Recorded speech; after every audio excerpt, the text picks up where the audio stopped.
దేశంలో సంచలనం సృష్టించిన పహల్గాం దాడిలో పాల్గొన్న ముగ్గురు ఉగ్రవాదులను భారత బలగాలు మట్టుపెట్టాయి. కశ్మీర్లోని శ్రీనగర్ ప్రాంతంలో ఉగ్రవాదులు ఉన్నారనే సమాచారంతో బలగాలు అక్కడికి చేరుకున్నాయి. రాష్ట్ర పోలీస్ వ్యవస్థతో పాటు కేంద్ర బలగాలు కలిసి ఆపరేషన్ మహదేవ్ నిర్వహించారు. ఇందులో భాగంగా ముగ్గురు ఉగ్రవాదులను ట్రాక్ చేస్తూ వెళ్లిన బలగాలను గమనించి వారు కాల్పులు జరిపారు. దీంతో అప్రమత్తమైన బలగాలు తిరిగి కాల్పులు జరపడంతో ముగ్గురు కీలక ఉగ్రవాదులు హతమయ్యారు. ఈ ఎన్కౌంటర్ హిర్వాన్ లిద్వాస్ ప్రాంతంలో చోటు చేసుకుంది. ఆసిఫ్ ఫౌజీ, సులేమాన్ షా, అబుతల్హా అనే తీవ్రవాదులను ఆర్మీ మట్టుబెట్టింది.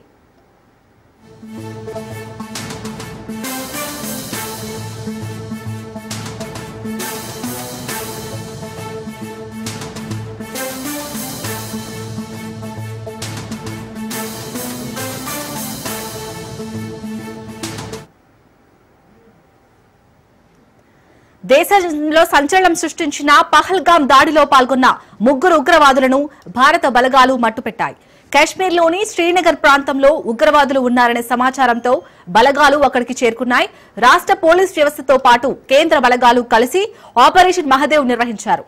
ఇందులో భాగంగా ముగ్గురు ఉగ్రవాదులను ట్రాక్ చేస్తూ వెళ్లిన బలగాలను గమనించి వారు కాల్పులు జరిపారు. దీంతో అప్రమత్తమైన బలగాలు తిరిగి కాల్పులు జరపడంతో ముగ్గురు కీలక ఉగ్రవాదులు హతమయ్యారు.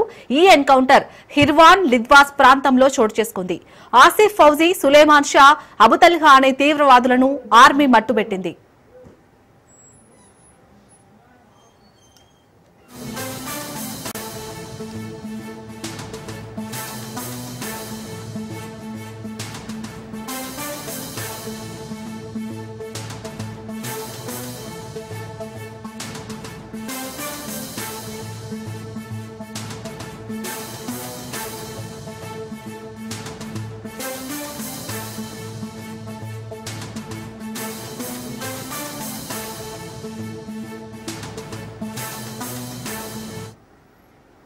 ఇక ఇటు దేశంలో అయితే సంచలనం సృష్టించిన పహల్గాం దాడిలో ఎవరైతే ముగ్గురు ఉగ్రవాదులు పాల్గొన్నారో ఆ ముగ్గురు ఉగ్రవాదులను భారత బలగాలు అయితే మట్టుబెట్టాయి. దీనికి సంబంధించి మరిన్ని అప్డేట్స్ మా ప్రతినిధి పవన్ అందిస్తారు. పవన్,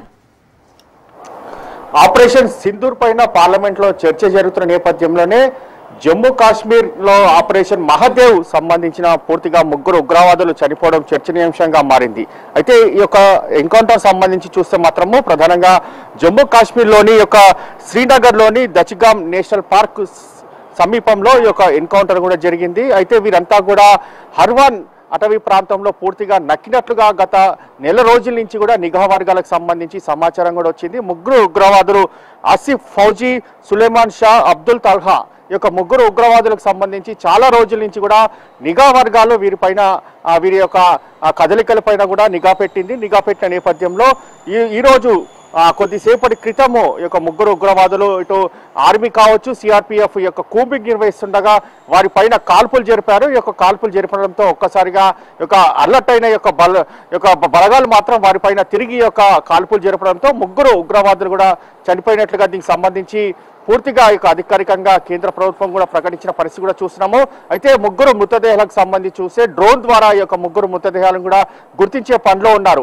అయితే వీరంతా కూడా పహల్గాం సంబంధించిన ఉగ్రవాద దాడిలో పాల్గొన్నట్లుగా దీనికి సంబంధించి పోలీసులు కావచ్చు, ఇంతేకాకుండా నిఘా వర్గాలు కూడా హెచ్చరికలు కూడా దీనికి సంబంధించి కూడా జారీ చేసిన నేపథ్యంలో వీరి పైన నిఘా పెట్టి మరీ ఎన్కౌంటర్ కూడా చేశారు. ఎన్కౌంటర్ లో ముగ్గురు చనిపోయారు. ముగ్గురిని కూడా అబ్దుల్ ఫౌజీ, సులేమాన్ షా, అబ్దుల్ తల్హా యొక్క ముగ్గురికి సంబంధించి కూడా ఫొటోస్ కూడా మరికొద్ది సేపట్లో కూడా విడుదల చేసే అవకాశం కూడా కనిపిస్తుంది. ఎందుకంటే డ్రోన్ ద్వారా ఈ యొక్క ముగ్గురు మృతదేహాలకు సంబంధించి పూర్తిగా ఆనవాళ్ళను కూడా గుర్తించారు. ఆనవాళ్ళు గుర్తించిన నేపథ్యంలోనే వీరిని కన్ఫర్మ్ చేసుకున్న దాని తర్వాత వీరి డెడ్ బాడీకి సంబంధించిన ఫొటోస్ కావచ్చు, వీడియోస్ కావచ్చు కూడా విడుదల చేస్తారు. అయితే పహల్గాం సంబంధించిన దాడిలో దాదాపు 25 మందిని కూడా పూర్తిగా మట్టు పెట్టుకున్న యొక్క ఉగ్రవాదులకు సంబంధించి గత కేంద్ర ప్రభుత్వం కూడా గతంలో కూడా చూసాము. ఆపరేషన్ సింధూర్ నిర్వహించి ఎక్కడైతే ఉగ్రవాదులకు సంబంధించిన పూర్తిగా వారి స్థావరాలపైన కూడా దాడులు నిర్వహించి ఆ స్థావరాలను కూడా కూల్చివేసింది. అయితే ఈ యొక్క ముగ్గురు ఉగ్రవాదులు కూడా లష్కరే తోయిబాకు సంబంధించిన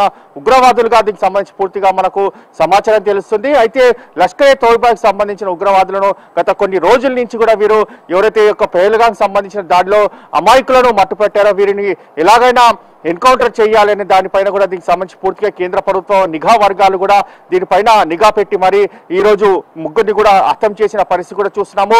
అయితే రాబోయే రోజుల్లో కూడా పూర్తిగా ఈ యొక్క నిఘా మరింత భద్రతగా ఉంటుందని చెప్పి కూడా దీనికి సంబంధించి హెచ్చరికలు కూడా జారీ చేసింది. అయితే సరిహద్దు ప్రాంతంలో కానీ ఎవరైనా పాకిస్తాన్ సంబంధించిన ఉగ్రవాదులు కానీ వారి యొక్క సానుభూతుల పరులు కానీ ఎవరైనా ఇటు భారతదేశంలోకి ప్రవేశించడానికి ప్రయత్నిస్తే మాత్రము వెంటనే వారిని ఎన్కౌంటర్ చేస్తామని చెప్పి కూడా ఇప్పటికే హెచ్చరికలు జారీ చేసిన నేపథ్యంలో సరిహద్దు ప్రాంతాల్లో ఇటు ఆర్మీ కావచ్చు, సిఆర్పిఎఫ్ జవాన్లు మాత్రం ఎప్పటికప్పుడు 24/7 ఈ యొక్క నిఘాను మాత్రం ఇంకా కట్టుదిట్టం చేసిన పరిస్థితి కూడా చూస్తున్నాము. ఓవరాల్ గా ఈ యొక్క ముగ్గురు ఉగ్రవాదులు చనిపోవడంతో భారతదేశంలో కూడా చాలా మంది కూడా హర్షం వ్యక్తం చేస్తున్నారు. ఎందుకంటే ఈ యొక్క భారత ప్రభుత్వం ఉగ్రవాదులకు సంబంధించి సహించేది లేదని మాత్రము గత సింధూర్ ఆపరేషన్ లో చెప్పింది. ఇప్పుడు హరహర మహాదేవ్ సంబంధించిన ఆపరేషన్ లో మాత్రం ముగ్గురు పాకిస్తాన్ సంబంధించిన లష్కర్-ఏ-తోయిబా ఉగ్రవాదులను కూడా హతం చేసిన నేపథ్యంలో భారతదేశంలో చాలా మంది కూడా హర్షం వ్యక్తం చేసిన పరిస్థితి కూడా చూస్తున్నాము. పవన్.